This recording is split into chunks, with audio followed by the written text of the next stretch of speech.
Okay, we're gonna call the meeting to order at 6:30 on Tuesday, June 16th. And first we'll mention, since this is a Zoom meeting, all the votes will be by roll call. And anybody in the audience that wishes to speak on any of the items, when the time comes and I ask the speakers, please use the raise hand icon and we will call on you. All right, Tracy, roll call. Councilmember Anderson? Here. Councilmember Lauren? Here. Councilmember New? Here. Mayor Pro Tem Biasi? Here. Mayor Cowan? Here. Okay, Councilmember Lauren, will you lead us in the pledge? Sure will. Please put your hand over your heart. I pledge allegiance To the flag Flag. of the United States of America and to the republic for which it stands, one nation, under God, indivisible, with liberty and justice for all. Thank you. Okay, moving on, approval of the agenda. Yeah, Mayor and Council, there are no changes to tonight's agenda. I'll move to approve. Okay, we have a motion by Councilmember Lauren. Second. We have a second by Councilmember New. Tracy, roll call vote, please. Councilmember Anderson? Councilmember Lauren? Councilmember New? Aye. Mayor Pro Tem Biasi? Aye. Mayor Cowan? Aye. Motion carries unanimously. Okay, council staff comments. Councilmember Lauren. It was a really busy time period. On June 2nd, I helped organize a fundraiser with the Winners Rotary for the victims of the quail fire. We raised $2,200 and distributed it. June 3rd, Hispanic Advisory Committee met and we're collaborating with Apple and Yolo from Yolo County. June 8th, I attended a Yolo County Transportation meeting and have been elected chair for the fiscal year. I'm proud to announce the Youth Ride Free program has been extended and Winters will continue to have microtransit available instead of fixed routes Monday through Friday. You can go to yolobus.org for more information. On June 9th, I attended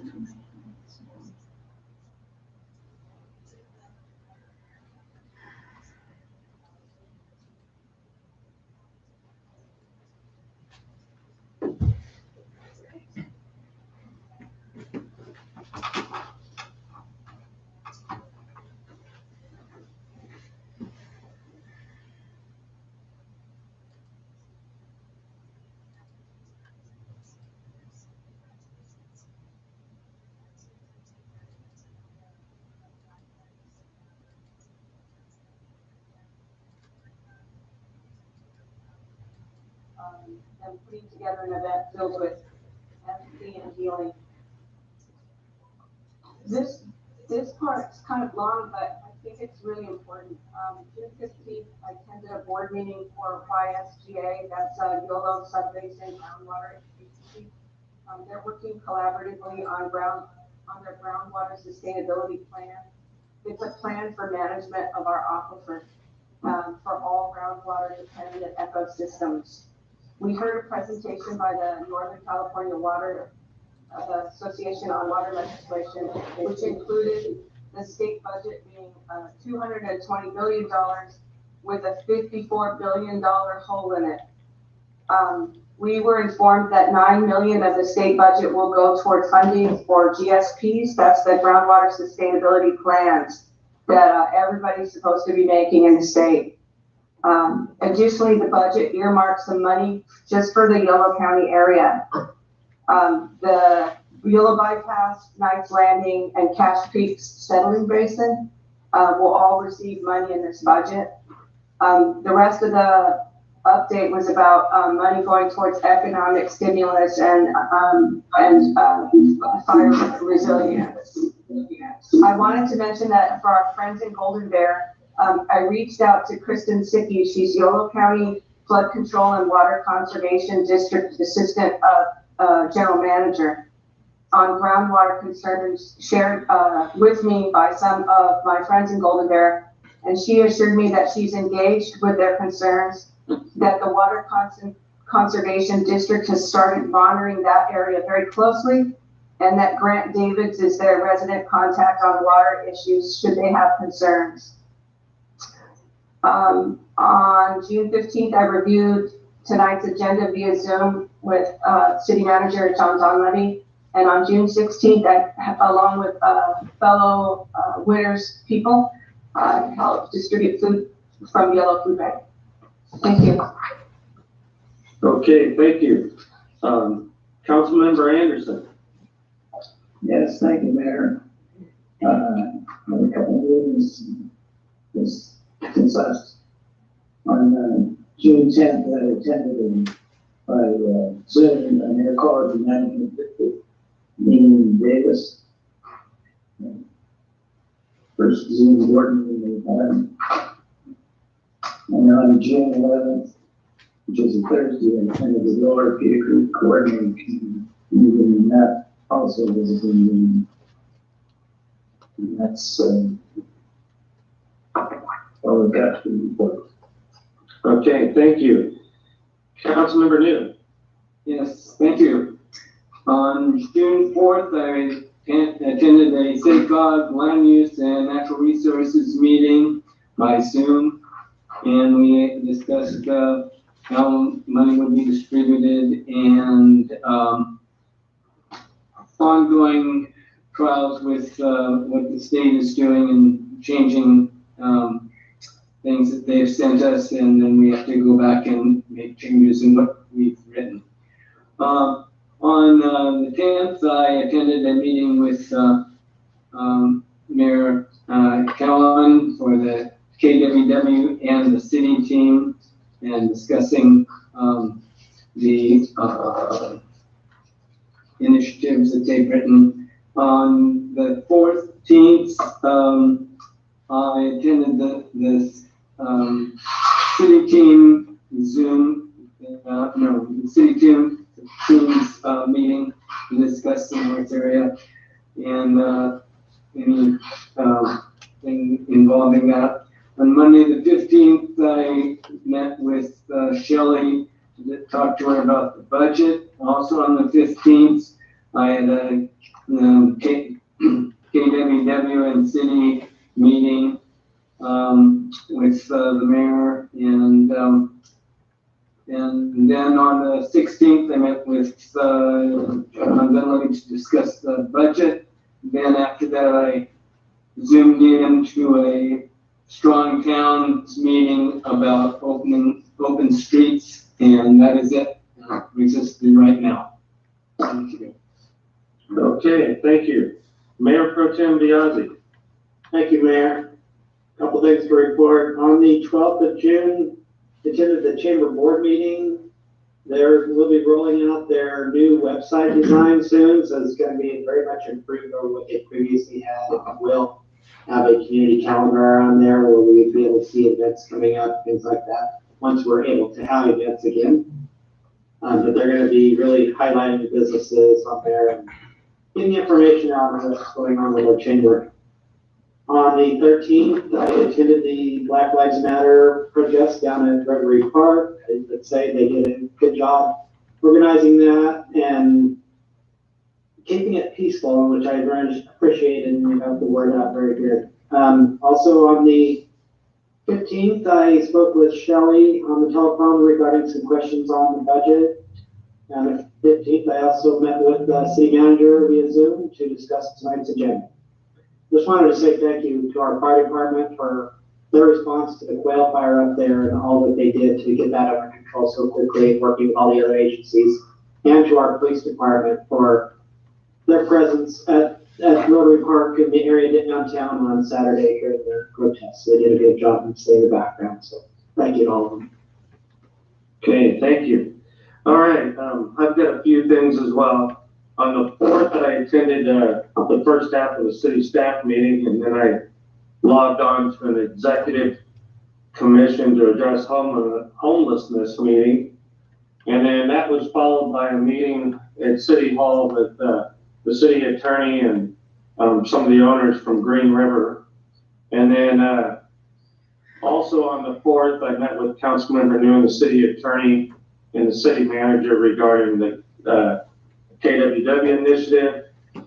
And on the 5th, as was mentioned, we had our first meeting with the BLM organizers. On the 6th, I met with Carla from Steady Eddies, along with a young lady named Karina and her dad, Dave Bosey. And we discussed Karina's idea for a business in the empty outdoor space between the Steady Eddies roasting room and pizza factory. I think Karina has some great ideas, and it's nice that she's getting a lot of help from Carla at Steady Eddies, helping her get up and going. And I know they're working with the health department in the city to get their idea on the road. And I think it'll be a nice little alternative place for the under 21 crowd. And then on the 7th, I was at Green River with Kathy, and we gave away the meals that they prepared for all the first responders for the quail fire.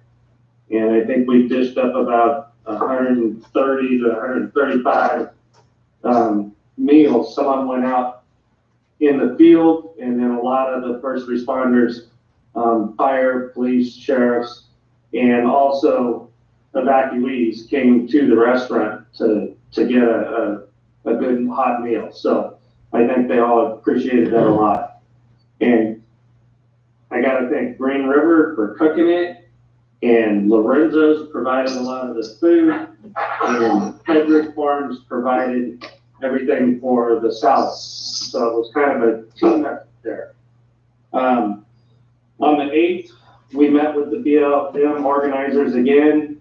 On the 9th, I met with Diane Jimenez, and she's the new winter school superintendent. And seems to me like the school board made a really good selection for replacing Todd Cutler, who's leaving the district to take a job in his hometown up at South Lake Tahoe. On the 10th, I was on a Zoom meeting again with the BLM organizers and the local business owners. And then also on the 10th, as mentioned by Councilmember New, we had our first meeting with the KWW leadership and the attorneys. That one was a Zoom meeting. And on the 11th, I listened in on the Yolo County Planning Commission meeting, because there was a couple of items that I was concerned about there. And also on the 11th, as mentioned by Councilmember Lauren, we had a Zoom meeting for Valley Clean Energy. On the 13th, I was downtown and an observer for the BLM protest. And after it was over, I made it a point to go over and talk to Leslie, who was the main organizer, and the rest of the group, and you know, congratulate them for doing a really nice job and setting a good example for how a protest should be done in exercising their First Amendment rights. And they did a very good job. And I know the city manager talked to them as well, and so did Chief Miller. So we're real happy with how they handled that whole situation. They did a really good job. Let me see, where was I? On the 15th, we had another meeting with the KWW leadership, and I think we're making progress, and hopefully we'll have something good to report at our 30-day meeting. So, you know, we got high hopes. We're looking good. And then I met with the city manager to review tonight's agenda on the 15th as well. And today I had a Zoom meeting with Supervisor Saylor, Michael Fish from Yellow Food Bank, and Nolan Sullivan, the county services, and the property owner for the building where the county services are over on Grand Avenue here in Winters. And the discussion was about their weekly food giveaway has grown exponentially, especially since COVID. And we're just trying to figure out how we're going to handle the logistics of it, because it's creating a few issues with parking and disruption to the dental business and a couple other things. So we're looking at some alternatives, because it's not something we want to give up, or the city wants to give up, but just how to handle it a little better to make it work better for everybody. So everybody's looking at ideas for possibilities with that. And that's all I have. Thank you, everybody, for all your hard work and the assignments and the time of meetings, and here lately with everything going on, it's been a lot. Next up is public comment. If we have anybody in the public out there that wants to speak on an item which is not on tonight's agenda, now would be the time to do so. And you have 3 minutes, and if you want to raise your hand, city manager can call on you. Do we have anybody wanting to speak on a non-agenda item?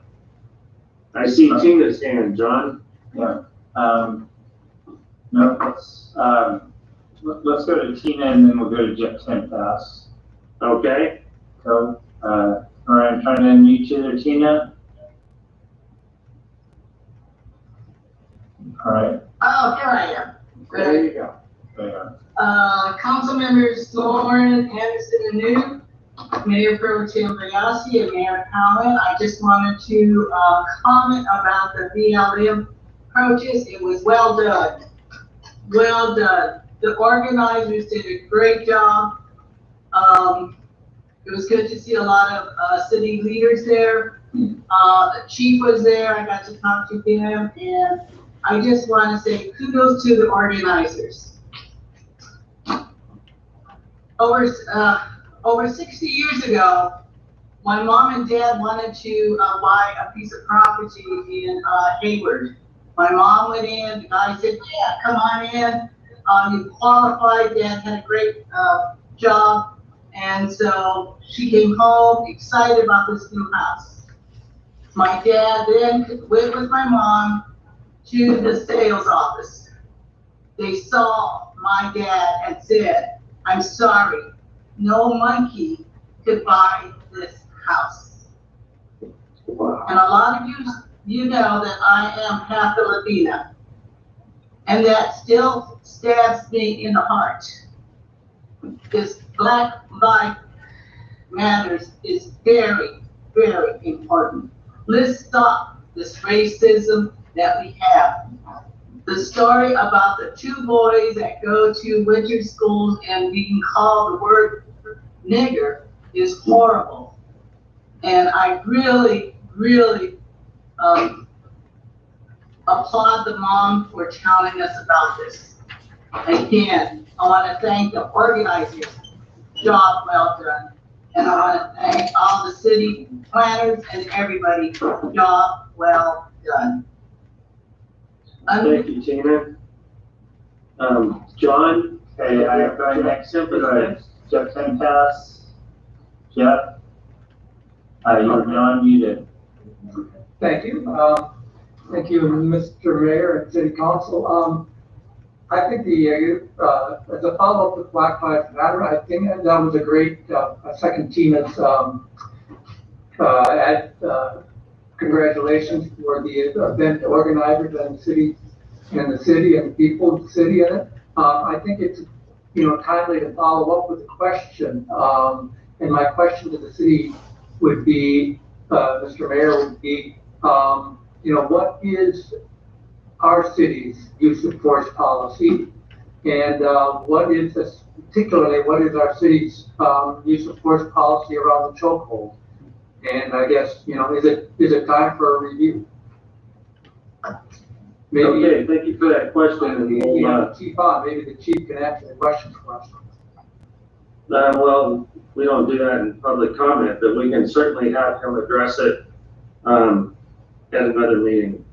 And I think, we can definitely have him do that. Well, Mr. Mayor, do you know what the city's public, or the youth support policy is? I don't have it in front of me, no. Okay. No. Thank you. Okay, thank you, Jeff. John, do we have anybody else for public comment? Okay, I'm looking, Mr. Mayor, no more, little blue hands, so, no, I think we're done. Okay, we'll move on to the consent calendar. John? Yeah, let's, kind of go down the list. Mayor and council consent calendar. Item A are usually the regular meetings, the minutes from the last regular meeting. The June 2nd meeting was a pretty epic meeting, lots of people speaking. Tracy has been working on the minutes. A lot of people have often asked, why wasn't everything captured? I think Tracy's trying to capture everything. So the minutes are not ready. We had over 50 people who got up and spoke. So those minutes will be on the July 7th meeting. Item B is the purchase of the OpenGov budgeting and planning software.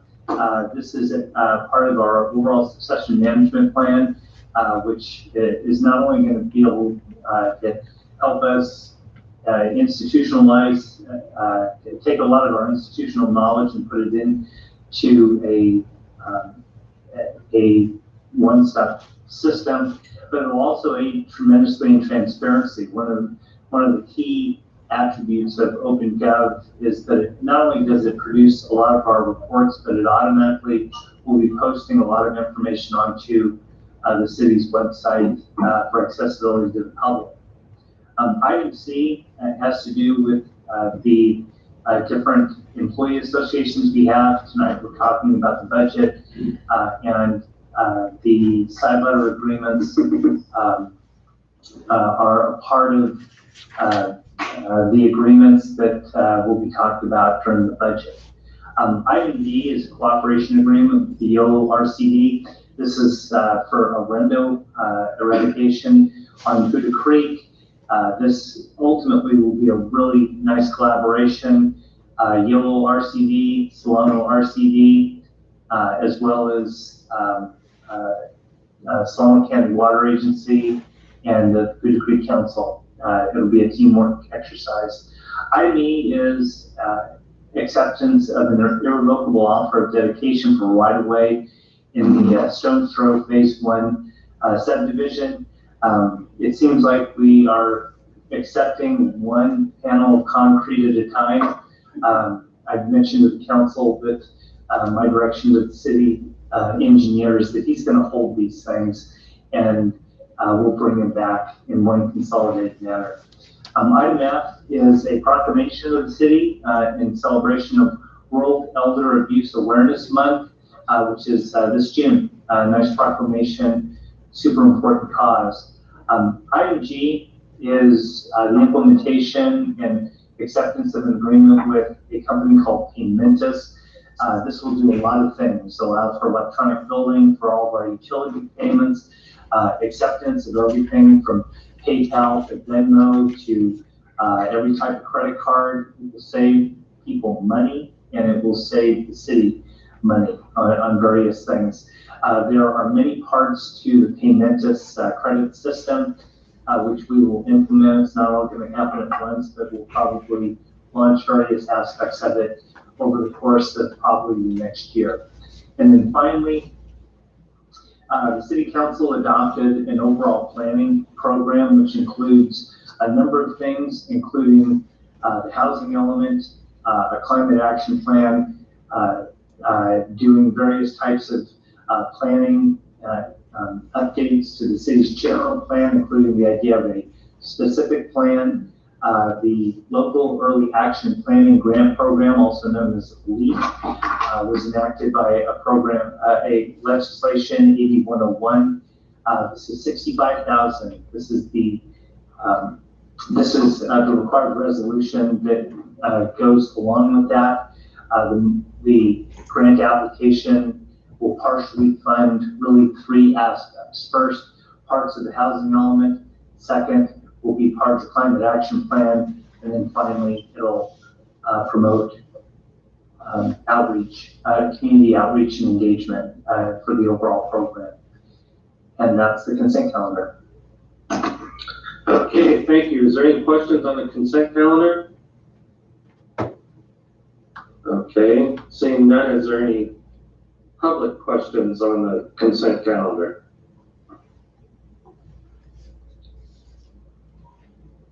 Okay, hearing of no raised hands, we will entertain a motion on the consent calendar.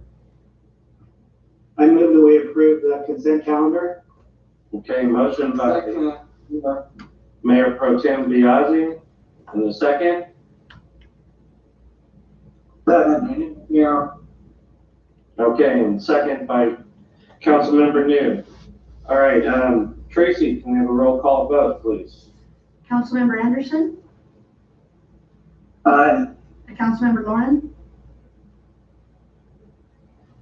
I'm unmuting you.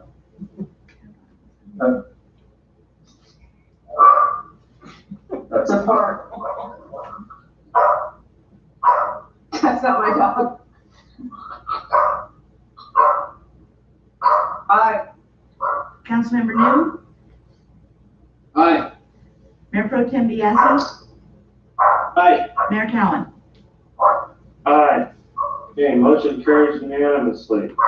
All right, we don't have any presentations tonight. Mr. Mayor? Anything to do on Zoom? Yes. I just wanted Tim Biaggi?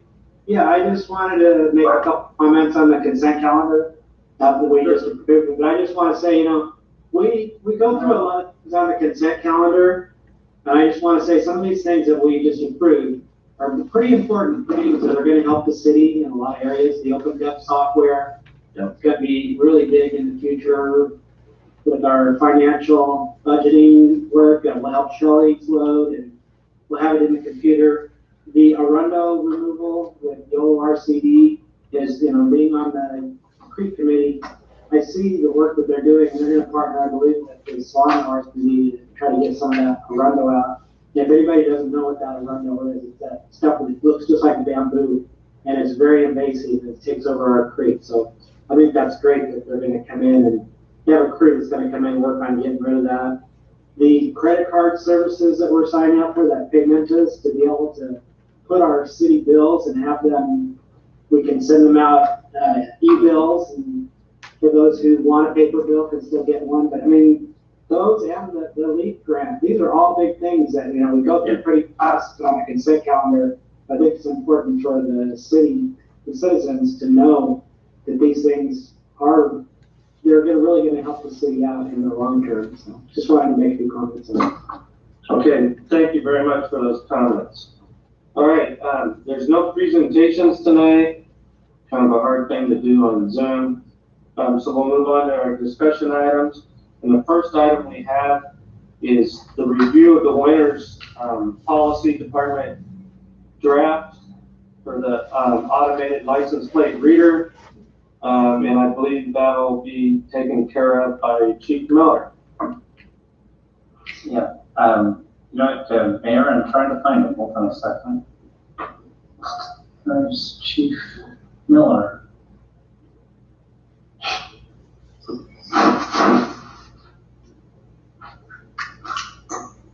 All right, Chief Miller, I don't see you. I see a list. Yeah, he's there. Okay, there he is. Got it. All right, Chief, go ahead. This is not as easy as it looks. Right, can't see me? So, Yeah. good evening, Mayor, City Council members, City Manager, and members of the community. We present to you the draft policy for the automated license plate reader policy Orange Police Department. I was trying to utilize the chat function to let Mr. Tenbass know that all of our policies are available online pursuant to Senate Bill 978. If you visit our website, you'll find it. Again, all of our policies, all of our general orders are there. And so, policy and general order, once it's Great enough, thank you. So on May 19th, I presented to the City Council a proposal to purchase a new radar trailer, and there were actually three different parts to that. The first part was the multifunctional display screen that can be used numerous different reasons, including some of our events, a onboard data collection system for traffic data collection and analysis, and then also integrating the automated license plate reader, or ALPR. I used to say the ALPR during conversation about this. Council asked staff to return with a draft policy in order to public review and ensure the policy complied with the California Civil Code, very lengthy code, under what's called SB 34, Senate Bill 34, as well as making sure that it complied with the California Values Act under SB 54. I have presented to council recently the Lexipol policy. Lexipol is a company that we contract with. 95% plus of all law enforcement agencies in the state of California utilize Lexipol to draft their policy manual. This is because policy changes so quickly. Case law, it's very difficult to stay on top of all the legal changes, the codified and case law. So Lexipol does it for us. We also have a field that addresses the best practices in law enforcement practices, and they incorporate that into their policy manual.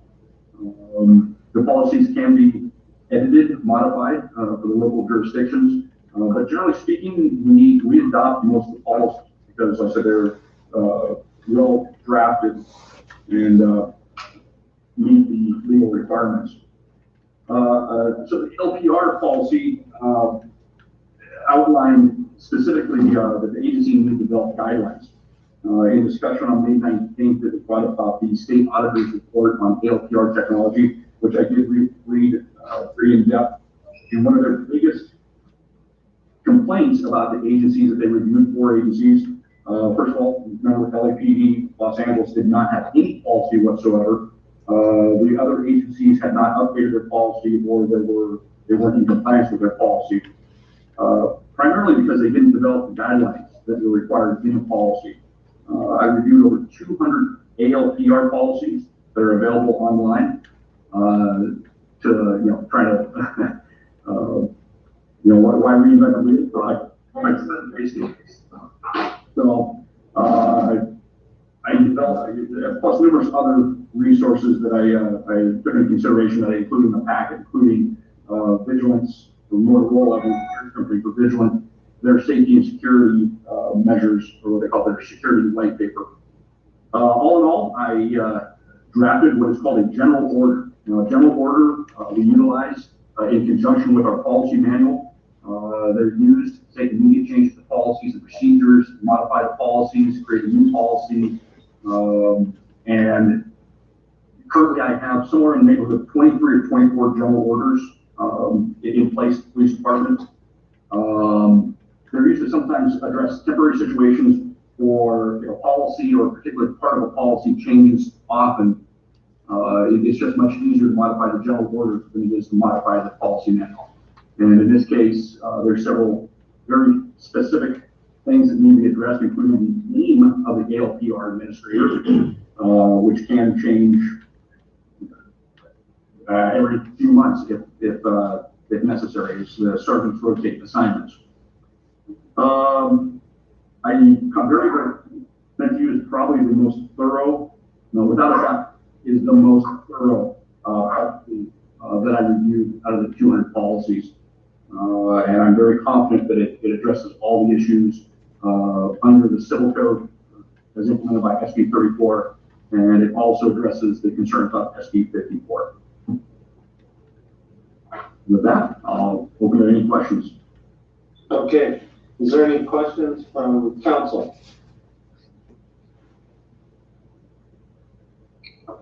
I'll wait until after public comment. Okay. Anybody else?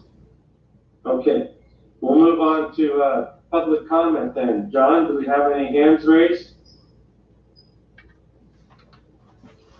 Yeah, Mayor, going to Kate Laddish. Kate, go right ahead. Welcome, Kate. Thank you, Mayor. Kate Laddish, 400 Morgan Street, number 21.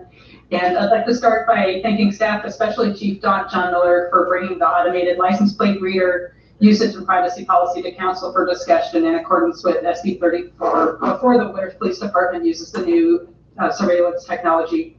So the technology we adopt is only as good and as trustworthy as the people using, the agencies with which we share information, and the company storing the data. And so I respectfully request that council ask staff to clarify 2 items before adopting the ALPR policy, and that the city incorporate the clarifications in the policy before adopting it. And this is in the letter that I sent council today. Let's see, the draft policy says that the Winters Police Department will conduct audits periodically to make sure that the data is being used and deleted in accordance with the policy. I request that council direct staff to specify what the periodicity of the audits will be and to include that in the policy. So if we have a set period of time in writing, that will ensure that the audits happen periodically rather than episodically, as happens with human nature. And having that discussion now will ensure that council, staff, and members of the public all go into this with the same understanding of how often these audits will be conducted. And at the May 19th council meeting, members of the public expressed concern about the large number of agencies with which some departments share their ALPR data.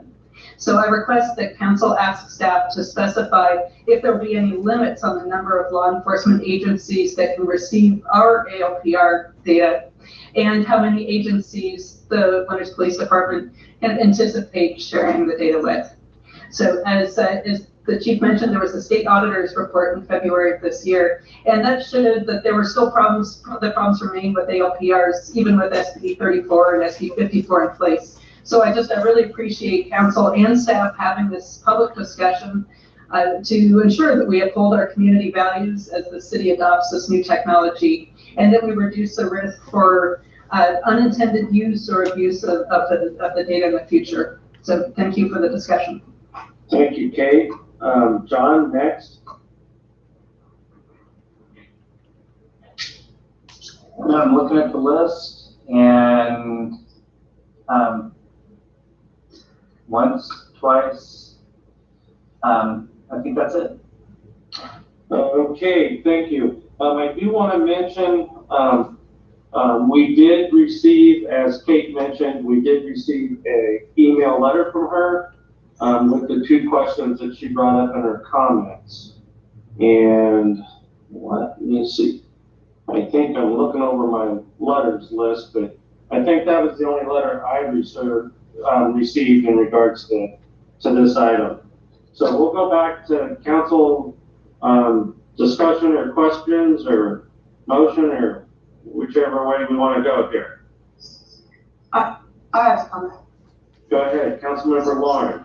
So I received a letter from Kate and reached out to the chief on the language being kind of open-ended, and I thought that it would be more clarifying if we could have something in the language that said semi-annually or annually.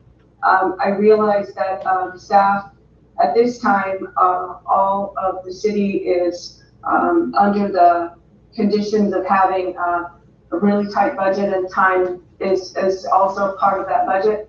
But I'd like to direct staff to add language either annually or semi-annually to that section, which is on page 103.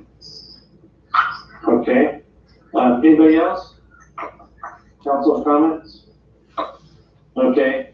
Yeah, I spent a little bit of time on this as well, and after seeing Kate's letter, and I agree with Councilmember Lauren. I wouldn't mind seeing periodically change to, every 6 months or every year, whichever the chief feels is more appropriate. And then maybe the chief can address the second question that Kate had about, if he has an idea of how many people the information gets shared with, if there's a number that goes with that, or, Chief, can you address those two items for us? Yeah, certainly. So not to get all Merriam-Webster on you, but periodically is a regular interval of time. There's 6 different dimensions periodically in the general order. There's 44 periodic audits or inspections that are addressed in our policy manual. I have no problem doing, I would definitely recommend annually on this just because of retention records. We did double check the city's policy on retention, record retention under the government code. And when it comes to ALPR technology, it's, I believe I originally stated, I thought it was a year. Well, it's a year plus 13 months. So one of that inspections, obviously, about making sure data is deleted properly data, it's a rather expansive period of time. So certainly I'll update the policy if that's the council's direction, reference that language, reference the number of agencies. That's difficult. We have to realize that the Winter Police Department is part of a larger network. We are not isolated. We are, you have to be part of the system in order to utilize the data and then also, like I said, share the data. We're currently working a case that had, well, it's not our case, but we're involved in a case that I would put it very far reaching. So I don't have a very good answer for you other than I would not recommend capping it because I honestly don't know how many agencies we're ultimately going to sign the MOU with. But again, all I can stress is we're part of a larger picture. If we want to utilize the database, then we have to also, share that to the database. Okay, and then I think you brought that up at the previous meeting where we discussed this about everybody that the information gets shared with. There's an MOU process that goes along with that. Correct. A one-to-one MOU. Okay. And we're pretty much, just to re-clarify, the last man standing as far as all the surrounding agencies are already using this technology. That is correct. Okay. All right. Well, Jesse, go ahead. Councilman Lauren. Yeah, I just wanted to first give a shout out to Chief Miller. I have worked with him very closely on not just Black Lives Matter and kind of collaborating and finding out information, background information, but also on this policy. And it is new to us, and it is something that other agencies have. So I was wondering if there's some plan in the future, like maybe a year from now, where there's a report out of how it was used. It doesn't have to be in great detail, but kind of let us know. I want to know how it's working, and I want to know how it benefits the community. So I would just like to see that a year from now. Yeah, I don't see any reason why we couldn't get an annual report on how it's done, how it's helping out. So maybe that could just coincide with, the annual audit. So I think that's easy enough. Okay, well, if nobody has any further questions, Mayor Pro Tem Biazzi, go ahead. Yeah, I just have a couple comments.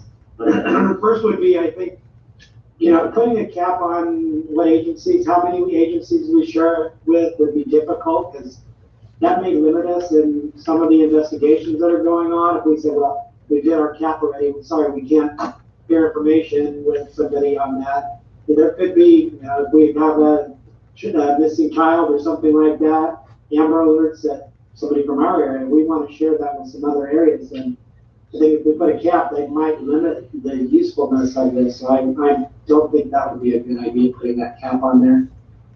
Other than that, I think the chief has done a good job, doing good policy.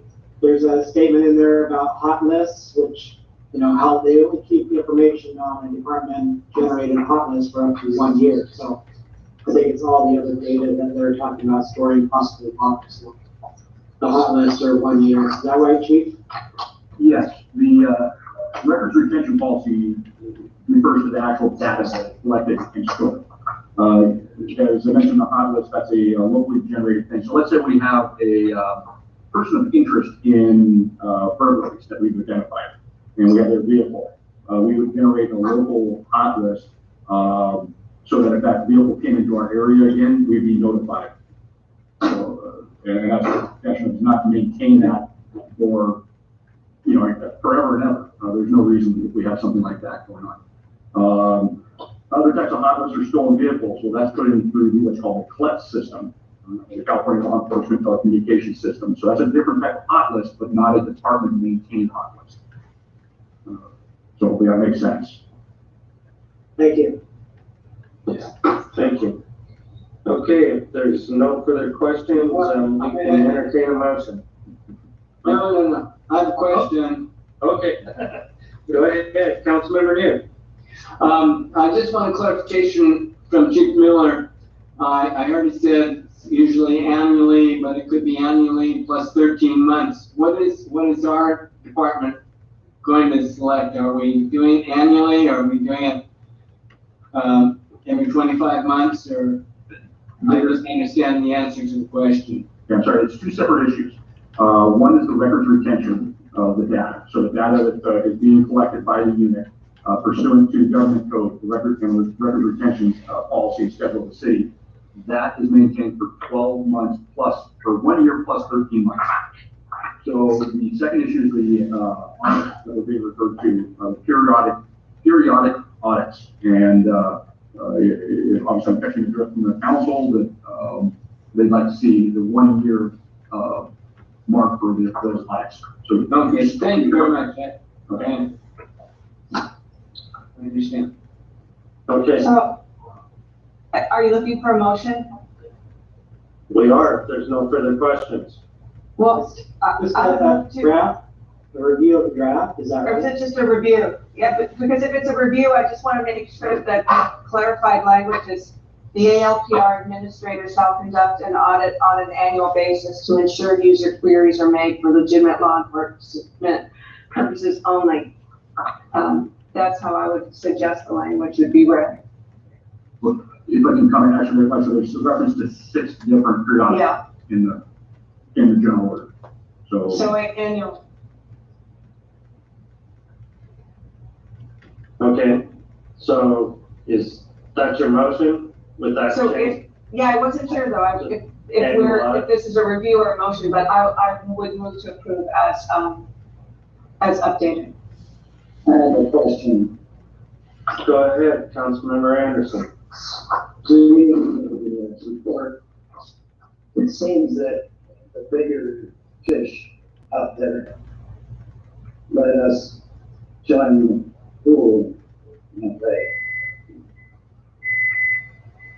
And I'm just saying we're not auditing for a year. How are we going to go to Los Angeles and see what they've done, what they've listened to, what New York did? It's kind of, I don't see the big security in there.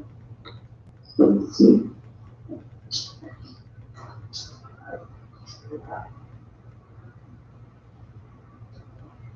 Would you like me to address that, or? Yes. Okay. So sir, you'll see that the system, since it's all a computerized system, anytime that anyone queries our data, it creates an audit trail. So we will literally we don't need to physically go to Los Angeles. We pull up the system and we can see who has queried our data and for what reasons. They have to put in the name and the reason why they queried the data. Okay, That sounds better. okay, thank you. Okay, I think we have a motion from Councilmember Lauren with the adjustment for the audits to be annual instead of periodically. Do we have a second? I'll second. Okay, I think that was Councilmember Anderson. Yes. The second. So Tracy will do a roll call vote, please. Councilmember Anderson, Aye. Councilmember Lawrence, Aye. Councilmember New, Aye. Mayor Pro Tem Bianzi, Aye. Mayor Cowan. Aye. Motion carries unanimously. Thank you. Okay. On to item number 2, resolution 2020-30. This is the budget for fiscal year 2020, 2021. I think this is going to be John and Shelley. Yeah, Mayor and Council, I'll just kind of lead off. Over the course of the past 4 city council meetings, we've had quite a discussion regarding the overall city budget.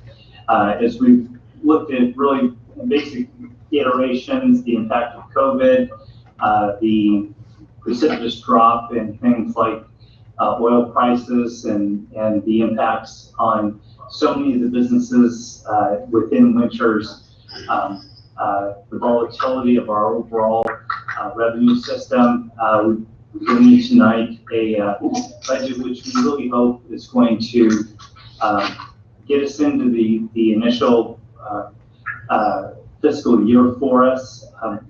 As Councilmember Lauren mentioned, on Monday, the state of California adopted a budget with a $54 billion hole in it, which is predicated on the federal government giving them $14 billion additional dollars that the president has said is not going to come. So their hole may not be just 54, maybe closer to $70 billion. Pretty serious. We've put together our budget where we've gone through. One of the things that we have done is, and I know that the city attorney is going to be talking about the 9212 report and the impact of various things. One of the things we've done is we've added back in the $250,000 back into the overall budget. And if any issues come up in the future, just something that the city will deal with. But mostly we've added that back in. We've gone to our employees and worked in flexibility in case there are fiscal shortfalls coming up during the year. The good news is that we're starting to see our businesses reopen. And if anybody was in downtown today, it was absolutely magical. And what our business community has done in reopening, as I look across the street at the hotel parking lot is full. And we know that they are starting to get occupancy, which will benefit all of us. So what I'd like to do is maybe turn it over to Shelley to maybe go over the budget, and we just have a couple of slides that I will bring up, and let's let Shelley take it from here. So Shelley, go ahead. Good evening, Council. Tonight, we have 2 resolutions for the budget. We're asking you to select one of those resolutions. The PowerPoint presentation is very similar to what you saw at our last council meeting on June 2nd. Can you advance it, John? Yep. Okay. So I took a lot of the slides out where we talked about sales tax and how that's generated and all of that, because we've been over it a couple of times now. So in the budget as prepared, none of the revenues have changed from what you saw 2 weeks ago. We still have the same amount. I haven't changed it by any dollar amounts at all, but this is a reminder we're expecting to have $5,429,579 in revenue. Next slide, please. And then our expenditure plan, we have changed it up a little bit. We have removed the $250,000 litigation contingency from the budget. We have rescinded our request for employees that they take a 5% pay cut. And we have added some expenditures back into the police and fire departments after we made all of those adjustments. So right now, I show that our spending plan is for $5,428,869. So we have a little bit of money left. It's very difficult when you do cost allocations for things to hit it exact. So we have about $1,000 left over for revenues in excess of expenditures. So to the next slide, please. So some of the things that we have changed since the last time we talked was, instead of asking employees to take a 5% pay cut, what we asked them to do was defer their COLA from that they were scheduled to get on July 1st of 2020 to July 1st of 2021 that have no pay cut. We're still limiting overtime for everybody but police, fire, water, and sewer. We still have cutbacks on training and conferences just because of all of the information we're getting from the various organizations. There are still substantial cuts in the operation budget for police and fire. Police department originally cut their budget by about $125,000. I think I gave them about $25,000 to $30,000 back. The fire department cut their budget by about $75,000, and I think they got about $18,000 back. We have put the $25,000 contribution to the library back into the budget. We still do show the community school and the community center as being closed, so they're based on guidelines from the state of California. Why don't I try to address both the pool and the community center? Okay. Yeah, really at this time, we're kind of moving forward, looking at both the pool and the community center. Really is not as much as cuts, but more so it's just outright savings at this point. The overall guidelines that have been listed, that have been issued by the state, their guidance on the ability to hold events, the ability for swimming. I would guess that swimming is probably the #1 issue in California right now, amongst all the cities as they're trying to deal with things. I can tell you that if we had an opportunity to open up the pool for lap swimming and some form of recreational swimming, we would absolutely do it. And I can tell you that this Thursday we've got a couple of both Sally Brown, Keith Laddish, going to come in and meet with the city staff, and we are going to take a lot of the guidelines and see what we can make of it in order to allow lap swimming at least. And I will share with you that with the pool, it becomes a very complicated system. Complicated for how you operate the pool.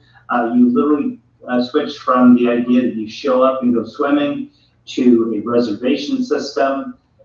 There has to be constant social distancing. There are no restrooms or any types of facilities allowed to be used. Everybody who joins the groups has to become a member, and they have to sign an agreement. And everybody needs, there needs to be constant logging. If one person in the group gets COVID, the other people in the group need to agree to some level of quarantine for at least a 14-day period. So it's not an easy system, but it's something that we think that if we explore and we look at it, the same goes for the idea of looking at some type of system for youth swimming. Today I got a really good email from Sally Brown. She's got some ideas, so we're going to kind of sit down on that. The community center, really there are, if we're going to classify it into two different types of uses for the community center. One is the nutrition program, which is run by Yolo County. And then the second are some type of events or gatherings. One of the things in state guidance is that gatherings are strictly prohibited. The idea of 10 or more people of the same family getting together is just not allowed. If those types of things loosen up, we will absolutely look at trying to figure out how to reopen it. So when we look at both of these facilities, at this point, look at it as less of that we're cutting it and we're just closing it to more of a wait and see and see if we can figure some of the things out. I think some of the costs may go up if we do decide to reopen either of the facilities, but I guess that would just be a thing that would then be a choice. So, anyway. Okay. Yeah. All right. Thanks for that, John. And I want to mention a couple of things in regards to the pool and community center as well, because we did, and I think most everybody got the same letters that I did, and I can make sure that Tracy has them for the record. But just to mention, I got an email from Bob Polkinghorn about reopening the pool. And then as you've mentioned, I've had a couple of correspondence with Sally Brown. I also heard from Jim Ricks in support of the pool, the community center, and the library. Let's see, Mark Fink sent a letter in support of the library funds. Moira Barsati asking about how soon we can get the pool open. And one thing that, was kind of through everybody that commented was there's a definite desire to assist in any way they can with helping make these things happen, because there is a lot of regulation involved. And I know Sally, especially Sally Brown, has mentioned, maybe even help raise some funds to help cover the extra cost, as well as helping with the extra effort and work that it would take for all the things that the city manager was just referring to are required to do this. So I'm glad to hear that you've already talked with Sally, and that you're going to have a meeting with her and maybe a few other of the community members that would like to see these things restored. And yeah, I'm real hopeful that with the community's help, we can at least save part of our summer here as far as the usage of the pool, and then hopefully find a way to get back to, at the very least, the nutrition program for the seniors at the community center. So I thank everybody for all the letters and the notes about, helping out with it and the desire to see us work to get those things done. So, and since I'm talking, I'll go ahead. Shelley, thank you very much for all the work on this budget and finding a way to restore the library and some funds to help with the community center and the pool. And also, more importantly, finding a way to restore that 5%. I know we're still looking at a 2.5% COLA that we can't do right now, but as I mentioned at the last meeting, I'd like to see us at least every 2 months have an update chat about the budget. Because if things are going better than expected, maybe we can get things back sooner.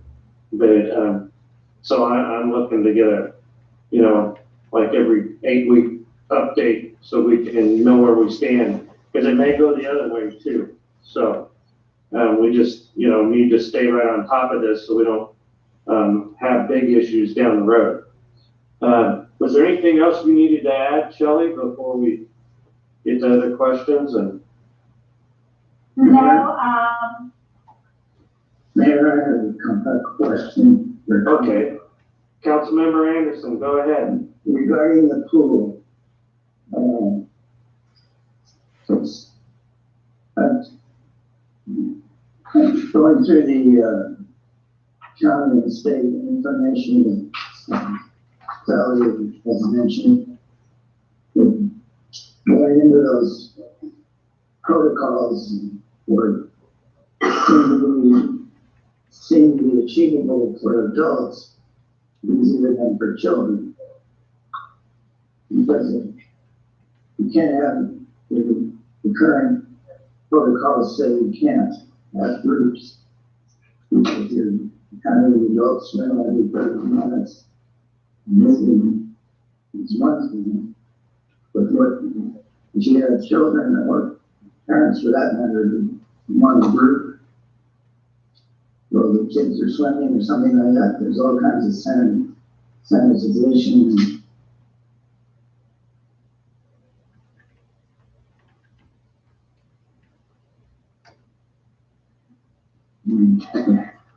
Just that nothing to do it when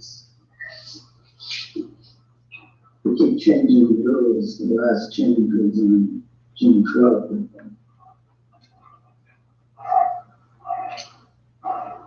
Yeah, Mr. Mayor, one of the things, I'll turn it back over to Shelley in just a sec, but one of the things for each of the people that you mentioned, I know I have their emails, and we have, we had both Kate Laddish and Sally Brown, but we'll also add Mr. Ricks, Mr. Olson, and Ms. Barsati.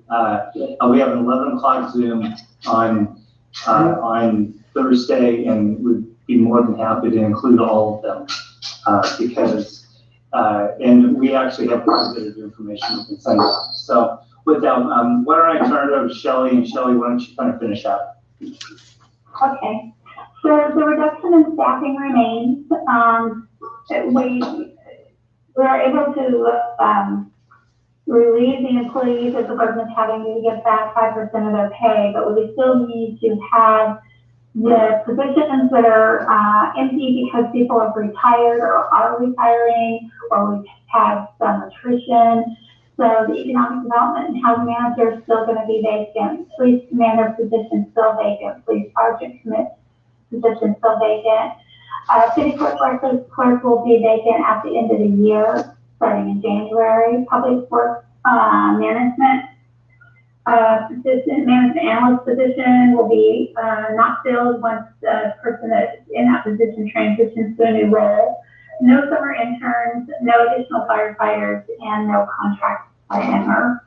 So those are kind of the things that we've talked about. We still have our capital projects where we're going to remodel the former police station, put a new roof on City Hall. We'll still do the road and sidewalk projects based on our funding from FC1 and the gas tax. Working on the city limits specific plan, the housing element update, a climate action plan, implementation of the NeoGov HR and payroll software, and implementation of the OpenGov budgeting and transparency software. All of those are still moving forward in the budget as presented. So what we have before you tonight is two different budgets. They're realistic, we believe, they're balanced. Significant reductions in staffing and in wages. We still are suffering decimating effects of COVID-19, and we still have a need for economic development and diversification of our economy to help us generate a more stable and diversified tax base for providing the services to our citizens. So there are two budget resolutions. One is the budget resolution that includes that includes the $250,000 set aside, and the other one does not include the $250,000 contingency. So let me look at your packet so I make sure I get the right one. So So the white one is the one.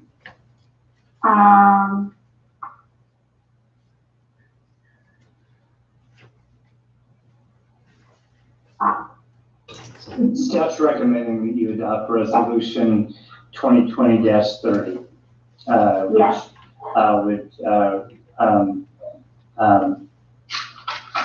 would go without the contingency, would fund, and as the mayor pointed out, I mentioned before, our guess is that probably the state's going to relook at their budget as early as August. We'll probably be coming back to the council as early as September to relook at the overall budget. So staff's recommending resolution 2020-30. Okay, thank you. Is there any other questions from the council before we go to public questions? I'll hold my comments till after the public comment. Okay. John, do we have any public comment on the budget? Yeah, Mayor and Council, Sally Brown. Sally, you should be good. Yeah, I'm good. Thank you so much. I just want to take a minute to thank you all for your service and also for being so receptive to the input, my input, as well as others. I did want to clarify that, I mean, you all know that I'm a swimmer and that I definitely, have a vested interest in the pool reopening. But what I'm really advocating for is that we resume swimming for all swim groups in a way that follows COVID guidelines, including lap swim, swim lessons, the Bobby Greenwood swim team, if they're interested, and rec swim. All of these are going to require modifications, but we can learn from other communities. I would recommend that tonight that City Council appoint an ad hoc pool committee that will have a representative from each of these swim groups. As you know, I am willing to help out in any way to make the summer swim season a success. And I have already committed that I will donate $500 to cover some of the extra expenses that will be related to COVID if we can open the pool for all swim groups. Thank you. Thank you, Sally. Is there anybody else from the public that's wanting to speak on the budget, John? Yes, Kate Ladders. Okay, Kate first. Kate Ladders, are you there? I'm here. Hello. Yes, Thank you, Marco. Kate Ladders, 400 Morgan Street, number 21. And I'd also like to start by thanking Shelley for her extraordinary work on this. I can only imagine a budget is a difficult thing to put together in a year, and this year about 1,000 times more so. I'd also like to thank the council and the rest of staff for the discussions about the budget over the last several meetings.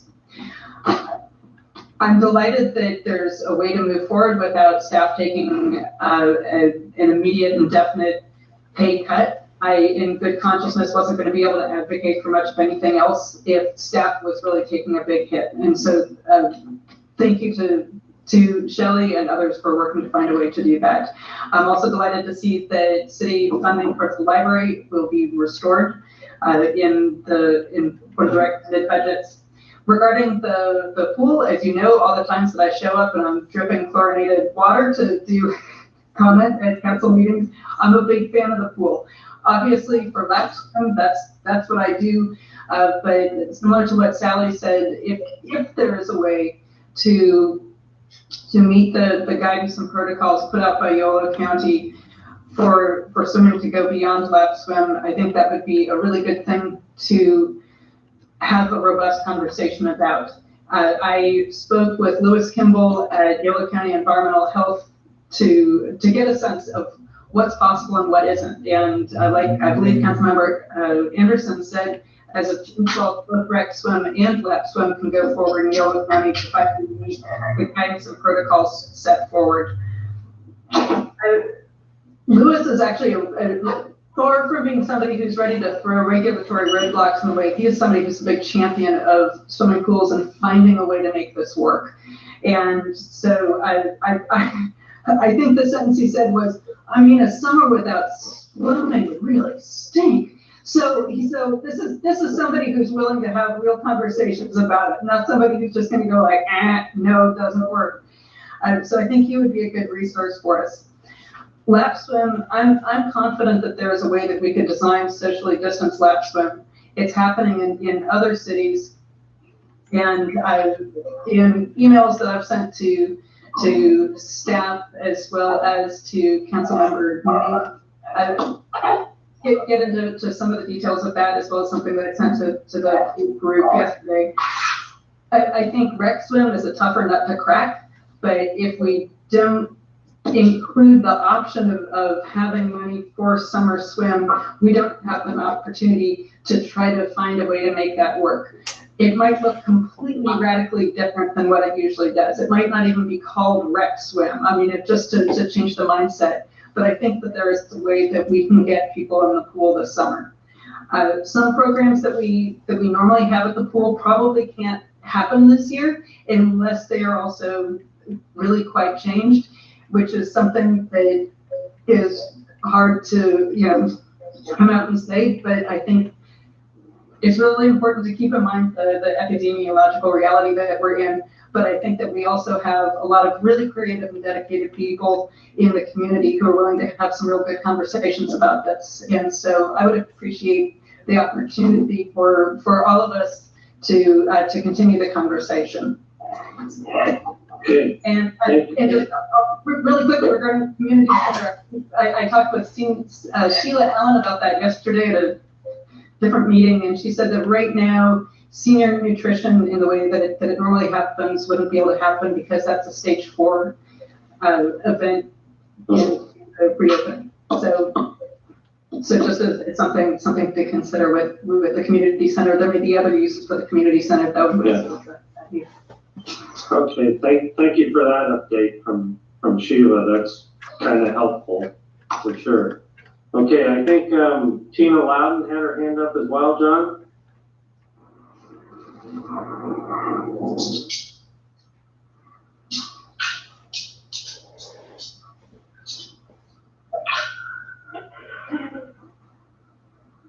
This is Jeff Penpass here. I'm not sure. I was just, Well, okay. Jeff, if you have some comments until John gets Tina figured out, then go ahead, Jeff. Okay, thank you. Thank you, John. Thank you, Mr. Mayor and City Council. So a little bit of a different tack on the budget here is I'm certain that most of the City Council knows, and but just for the sake of people in the audience who don't, maybe realize that we have a general fund and we have enterprise funds in the city, and we have a lot of people. And the enterprise funds are city water and city sewer, and in those are separate funds and they're run like businesses. And basically, we raise our rates in order to cover those services. When we have city employees working in both. Working in city water, city sewer, and in general other areas, it's important that the cost get allocated appropriately, and there is a cost allocation program in place. And I've noted in the past that there was that a large portion, up to 90% of the city manager's office was being charged to city water and sewer. I could not tell from this budget what that is at this time, but it does not seem to me that the city manager and his office are spending 90% or 80% or 70% of their time on city water and sewer issues. And I guess so my question for you is, what is the allocation from the city manager's office at this point to the city water and sewer funds? Okay, thank you, Jeff. Is that something that you can address, Shelley? Let me see if I can find my spreadsheet for that.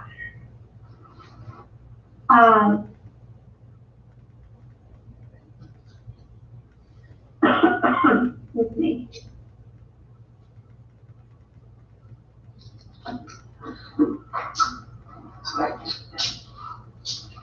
So one of the things I do want to address is, even though the city manager's office shows that there is a a lot of TIF costs are allocated out. The costs do not all go to the water and sewer fund. They do go to other departments within the city. So, his total budget cost, turn off this printer so it doesn't make noise. I'm going to have to add some numbers together.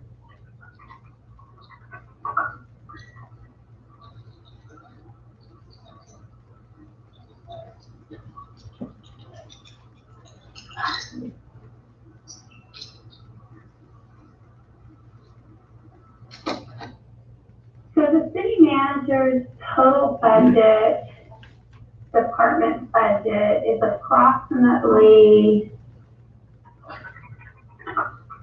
math this up real quick.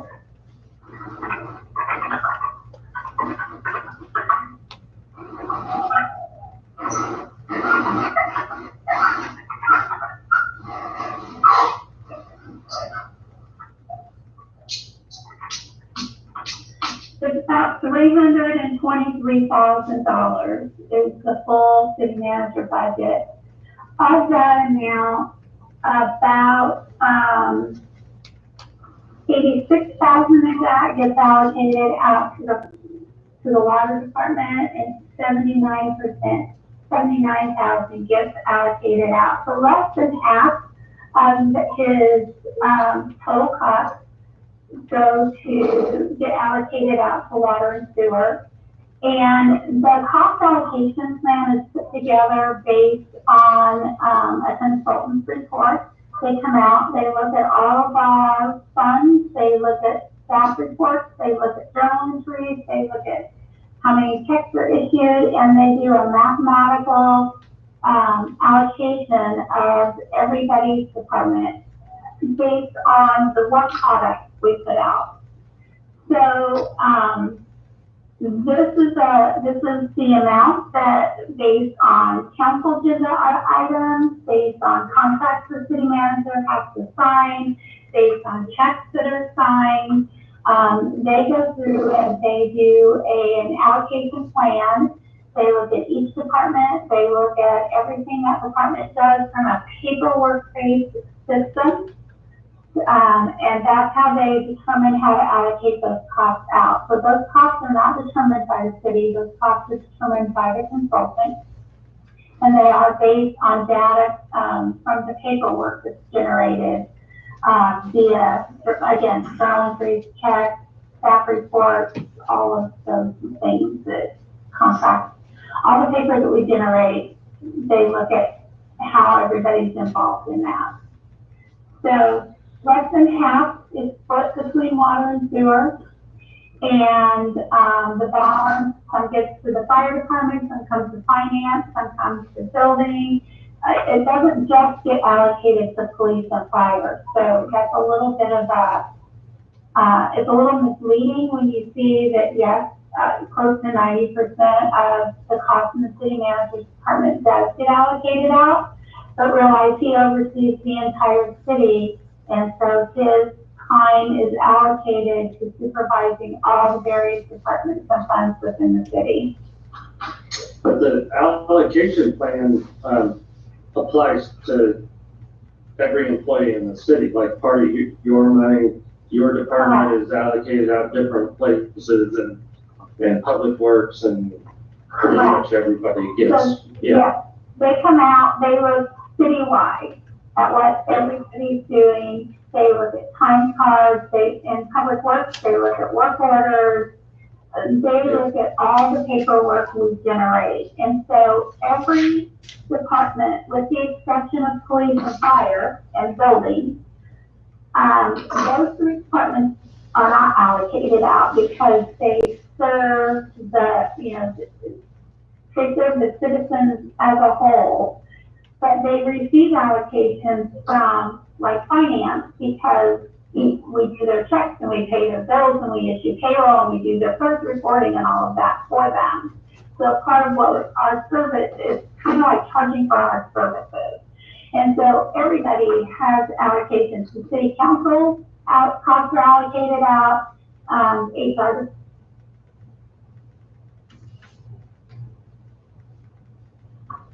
city managers, those are the main ones that get allocated out to the other funds because we really serve not only the citizens, but we serve the other departments as well within the city. Okay, so city councils get allocated out, it must be a nickel here and nickel there.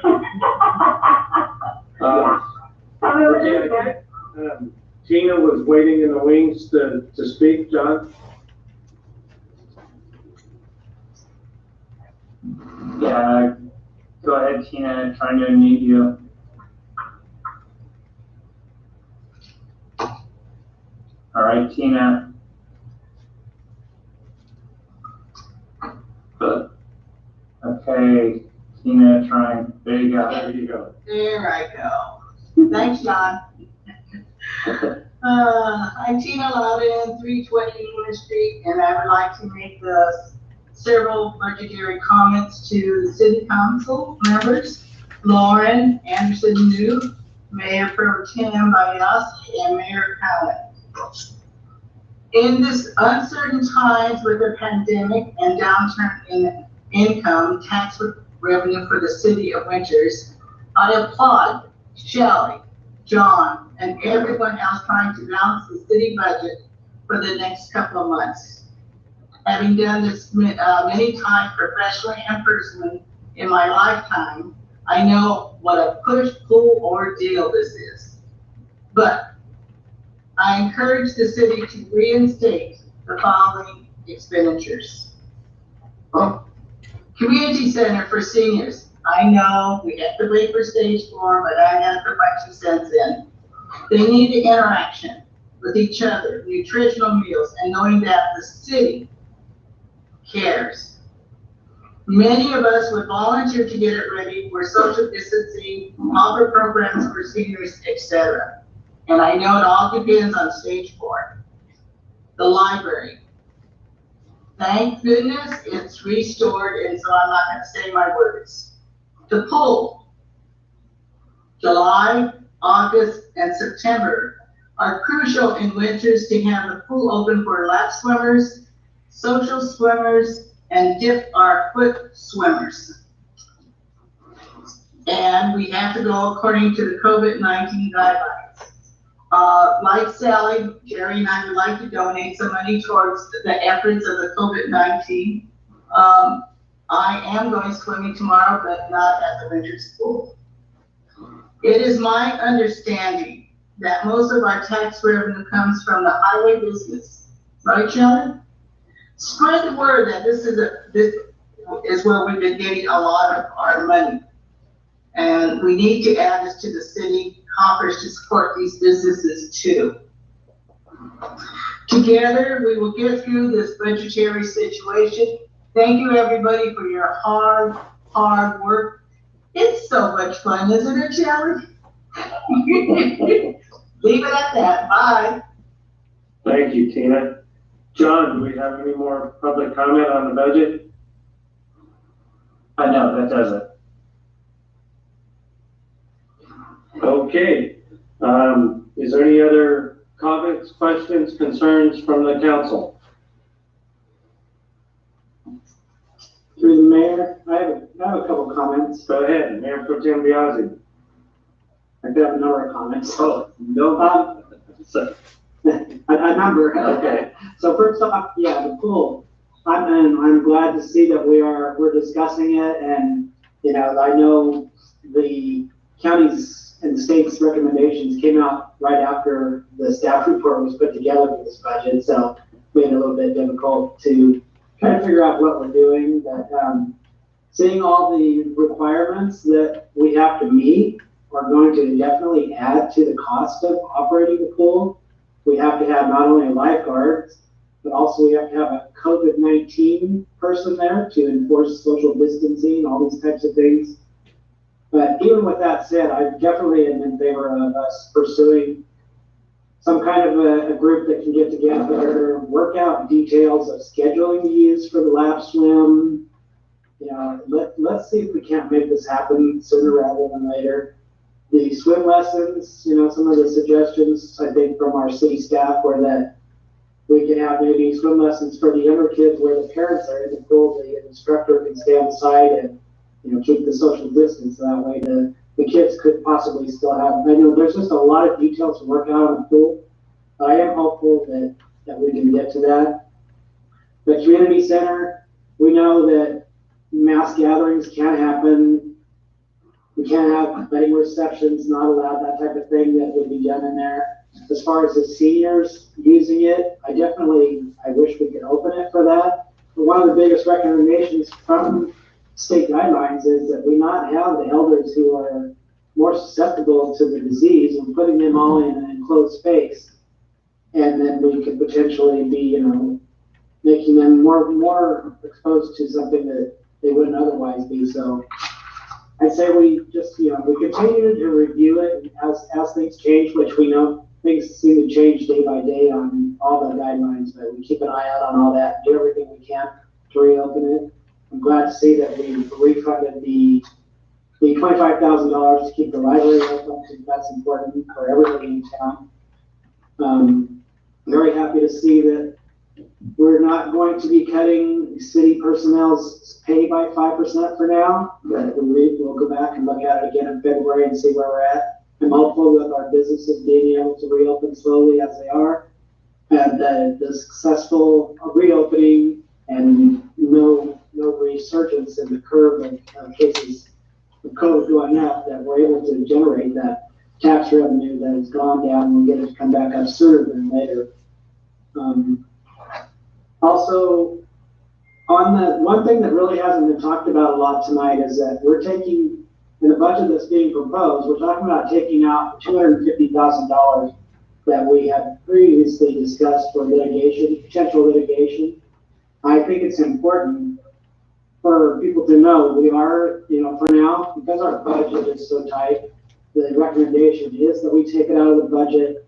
But I'm also very hopeful with the ad hoc committees that are meeting for the city and the KWW group, that will produce some very fruitful negotiations on some kind of a compromise on this, so that would do away with the need for any kind of litigation fund at all, even in the future. So I just wanted to bring that up because that's something that we haven't really talked about. And just saying that, well, we're taking that out of there, but it is still a potential threat that we have to worry about for our future.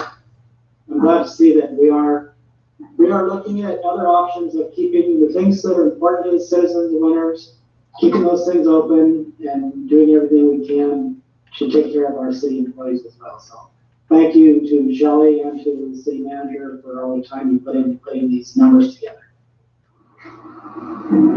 Thank you. Any other council comments?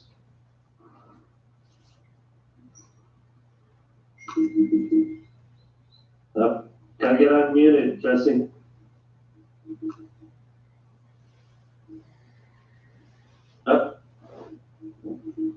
One more time. There you go. Thank you. All right. Wait, I got another message. There it is. All right. I just wanted to say that I concur fully with everything Mayor Pro Tem Bill Biazzi said. All of it, 100% of it. And I hope that we can either form an ad hoc committee or have some group that can work out all the details. And I'm open to the idea of phasing in parts of the pool. You know, maybe lap swim is the first phase, and maybe we can work out the bugs and then move forward, you know, adding to our success. I'm open to all that. So I support this updated budget, and this has been a really painful time, I think, to be on city council, to know that you're going to make decisions that are going to hurt people. And I take it very seriously. And so I'm really glad that Shelley and city manager, you know, brought this forward. Thank you. Thank you, Councilmember Lauren. I'll echo some of the same comments. I agree with everything Bill said and Jesse's comments, and I made some comments earlier about some of these items. but it sounds like, we don't need to set up a committee for the pool. We already got one. It looks like John's already, well on his way with that. And I'm glad to hear that, because there was a lot of, positive, letters in that direction with people willing to help out and help deal with all the restrictions and how to get this stuff done, because without you guys volunteering to help out, with us having reduced staff and not filling a lot of positions, it's the only way we can make it happen. It truly is. So I appreciate Sally, Kate, Tina, all the others that, are stepping up to help us make this happen. It's the only way it can happen. So it's greatly appreciated. Thank you. Councilmember New or Councilmember Anderson, do you guys have any comments on the budget? If not, we'll entertain a motion. I have a comment. Hello? Yep, you're here. Go ahead, Councilmember New. I agree with most of what was said about the budget. In fact, I think this is the best possible budget we could have under these circumstances. And if you're ready for a motion, I would make a motion. Okay, thank you. We have a motion by Councilmember New. Seconded by Lauren. Okay, seconded by Councilmember Lauren. Tracy, can we get a roll call vote, please?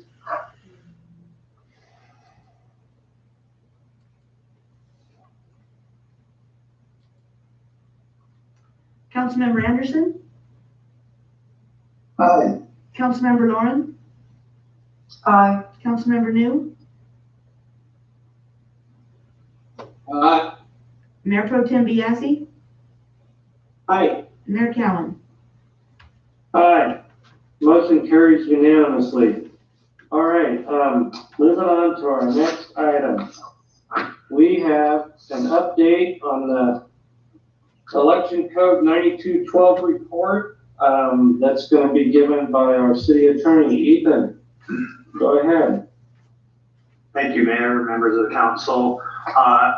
As you recall at the last meeting, the council made a motion directing staff to prepare or to hire an outside consultant to prepare Election Code 9212 report that would analyze the impacts of the initiative that was proposed by the Keep Williams Winners Group.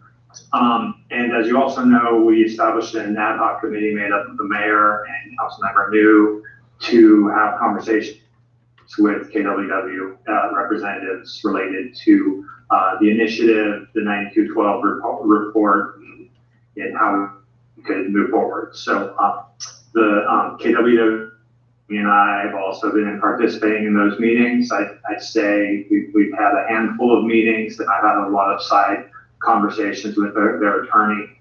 I would say all of those have been very, very constructive. But as part of that process, we all agreed, all the parties involved agreed that we would keep those discussions private for now. So I'm not going to comment on those further at this point.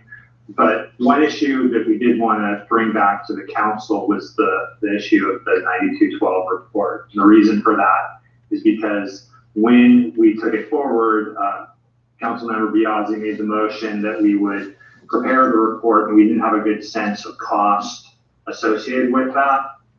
So following the meeting, staff reached out to a consultant, a qualified consultant who could do the work, and got a quote for the cost of the report. The quote was $45,000 for the base work, and we estimated that there would be probably around an additional $30,000 or so in supplemental planning and engineering analysis that we would have to do to prepare the report. So we were looking at a price tag of around $75,000 for the report. I did discuss this with KWW's attorney, who has worked on a lot of these over his career. He mentioned a consultant that I know and I've worked with a lot out of San Francisco who does these reports, but she's very expensive, and he admitted that these reports, in his experience, can often run into into the six figures as far as cost goes.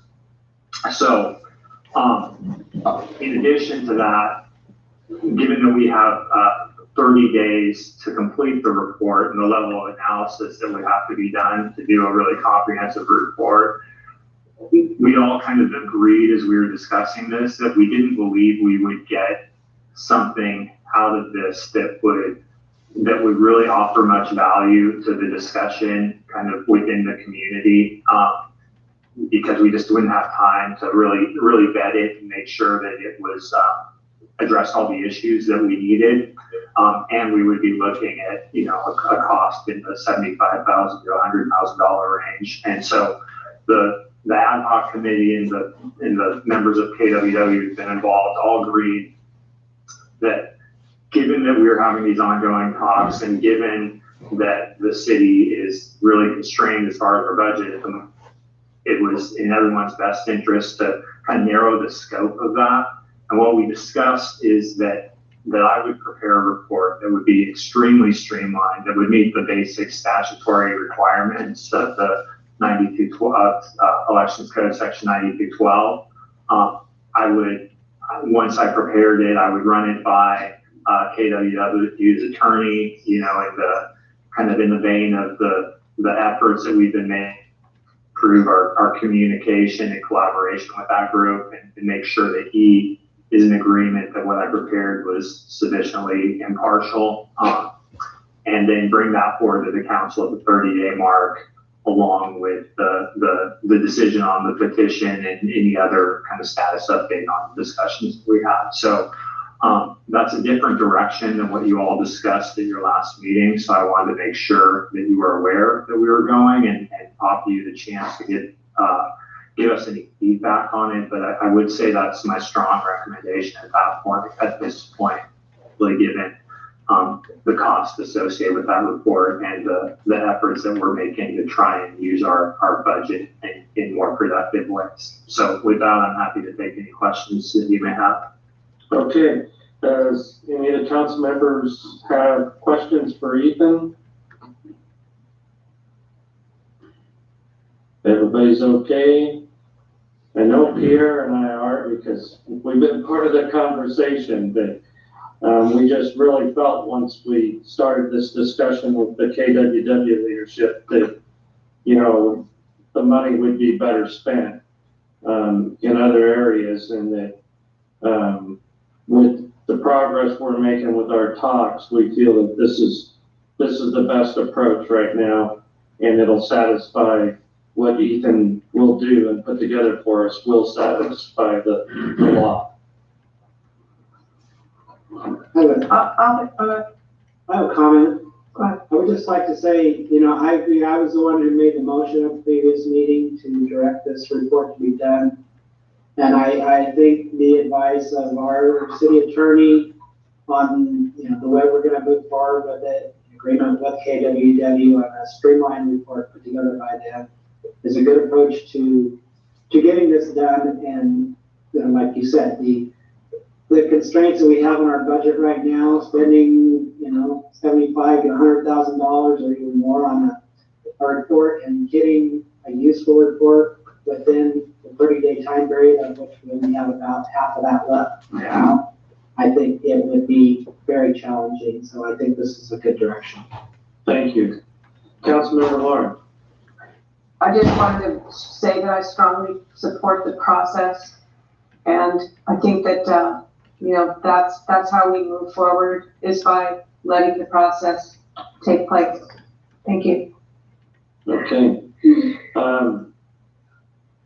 Ethan, is this something we need to do a vote on, or you just needed to hear our acceptance of your approach?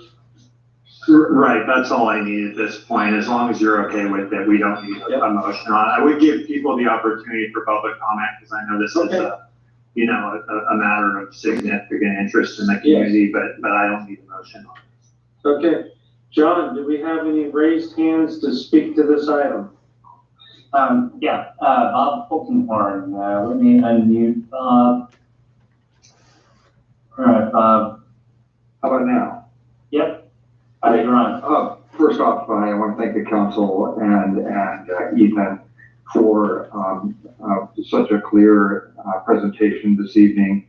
And I wanted to confirm on behalf of the Keep Winters organization that we very much support what Ethan has outlined. I think it's good for the city.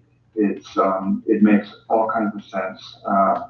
And we look forward, I especially want to thank Ethan for his efforts to engage in productive ways with our attorney and with us. They've been very much appreciated, and I just 100% support the approach that Ethan has outlined. Thank you very much. Thank you, Bob. Okay, is there anybody else, John? Taylor Bueling. Okay. Okay. All right. Go ahead, Taylor. Thank you. I just wanted to express my surprise that Keep Winters wants to have these ongoing discussions kept private. I think we've established that it's in everyone's best interest to be as open as possible throughout these kinds of discussions, and I appreciate the process and want to support it, and I can understand completely the idea of keeping things under wraps, but I'm surprised that it seems to be against the spirit of the movement and stated values for transparency in these processes, and I just wanted to express that surprise. Thank you, Council. Okay. Thank you, Taylor. Is there anybody else, John? Jeff Tenpets. Okay. Go ahead, Jeff. Thank you, John. Thank you, Mr. Mayor. I think we're going in the right direction on this. I mean, the way it seems to me is that expending the money on an expensive $75,000 or something on an expensive report is really not the way to go. I mean, because there's one thing and one thing only, basically, that changes with the initiative, and that's who gets to vote on an annexation. And any impacts of that, any impacts that we might speculate about is amongst it. It's going to be speculation based on assumptions of a difference in the vote between the people of Winters, the voters of Winters, and the city council members, the ones now or the ones in the future. It's like the only difference this makes is who gets to vote, and everything else is speculation on the difference in the vote. So, I think we should just get to the vote. And so thank you for that. And a little postscript here. Thank you to Chief Miller for directing me to the city police manual. Okay. Thank you, Jeff. Is there anybody else, John? Bob Fultonhorn has raised his hand again. Okay. Reemerged. I just wanted to quickly point out, in response to Taylor's comment, that it was by mutual agreement, that is between the ad hoc committee of the council and the leadership of KWW, that we maintain confidentiality. It was not something that was unilaterally imposed at all by KWW. It's quite mutual. So thank you. Yes, I'll just follow up with that myself, and thank you for Bob for addressing that as well. But yeah, it was a mutual decision that the ongoing conversation we just keep to ourselves while we try to work out an agreement. And our hopes is to be able to present that agreement hopefully by the 30-day meeting. So, and that's pretty much all I can really say right now is I feel good about it. I felt before we even started that this was possible, and I feel even more so now that it's possible we can come to some consensus on the issues.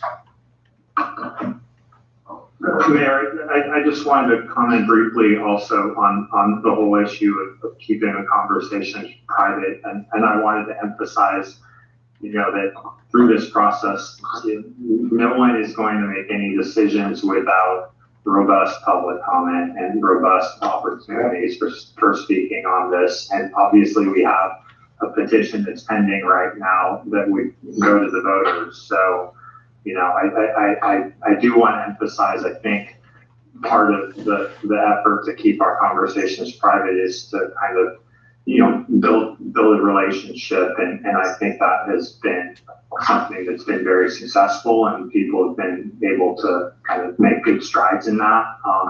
And sometimes it's just easier to do that in a more private setting, but it's not at all intended to limit the opportunities that the public will have to give all their feedback on the issues that will eventually come forward. Well said. Thank you, Ethan. Is there any other comments regarding the 9212? If not, we'll move on. Anybody? When's the 30th day? When's the 30th day? Oh, let's see. Did we look at that? It's July 2nd. Yeah. Thank you. So is that the plan, is to set a special meeting for July the 2nd? Yes. Okay. So look for a notification of that coming out soon for that meeting. Okay.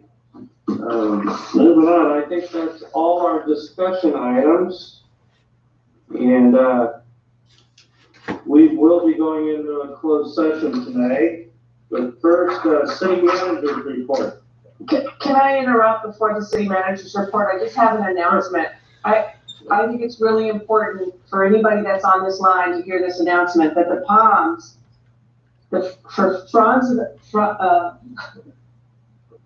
Palm Fronds, there's going to be an outdoor concert this Friday, 6/19 from 6 to 8 with Ben Hoosby. I'm not sure I'm saying that. But there's an ability to donate online, and we want to keep the Palms viable. So if you can donate online, attend the concert, we just really want to encourage you to come out for the Palms. Thank you. Okay. Thank you, Councilmember Lauren. City Manager, John. Yeah, Mayor and Council, just a couple of items. Wanted to acknowledge all of our partners with regarding the quail fire. That was actually a big deal. I was driving home, saw the fire. When I realized it wasn't off of 128, it became kind of a big deal. And I'd like to really acknowledge our partners, both with the YOLO Office of Emergency Services and with the Solano Economic Development. My camera just went out. So anyway, the quail fire, there were a number of people in Yolo County, or in the Solano side of Winters. A couple folks, friends of ours that lost their home. But I will tell you that the collaboration between Solano and the Yolo County OES was really good. The BLM protest, kudos to the chief, to our police department, but mostly the young folks that organized it. They wanted a peaceful protest. Their messaging was exceptional, and ultimately, I think it led to a really important day where freedom of expression happened, and the fact that we had so many people that were coming together, I thought it was a great day for us all the way around. Really proud to be from Winters. And then finally, a lot of chatter on social media regarding the fireworks. Fireworks is a phase 4 activity, according to the governor and state guidance and protocols. They are unequivocal about that. And the reopening of our business community, the reopening of the Hotel Winters, the reopening of even non-retail businesses is predicated on compliance with both the state requirements and the those from Yolo County.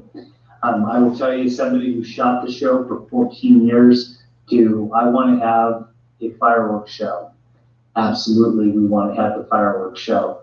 The last couple of years have been a challenge. Two of them were canceled because of massive wildfires. And this year, it's because of COVID. The idea that we are the only fireworks show within the region would draw thousands of people to our community, creating an event. And those types of things can really backfire. Even if you ask some of the rebel counties who think, kind of thumbing their nose at the governor is a good idea, that doesn't work for their business community. I will tell you that we have about $5,000 that we've been sitting in a deposit account. One of the things on social media that just is not true is that there's this huge bank of all this money that's sitting aside. Simply not true. Any fundraising that we've ever had has never paid for the fireworks show. We carry the $5,000 deposit forward, and I think that hopefully next year we can have a show. But making the call on that is not easy. It's never easy. So anyway, that's my report. Okay, thank you. Then we'll close the regular meeting at 8:26. Thank you, everybody.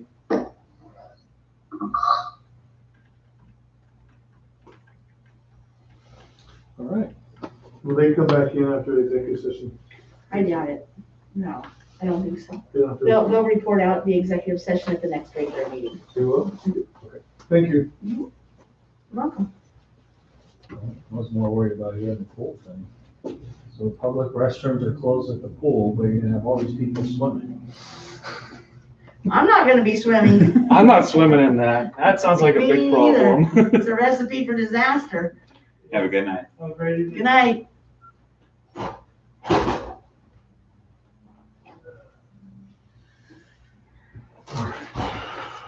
Oh, this meeting got over early in comparison. Yeah.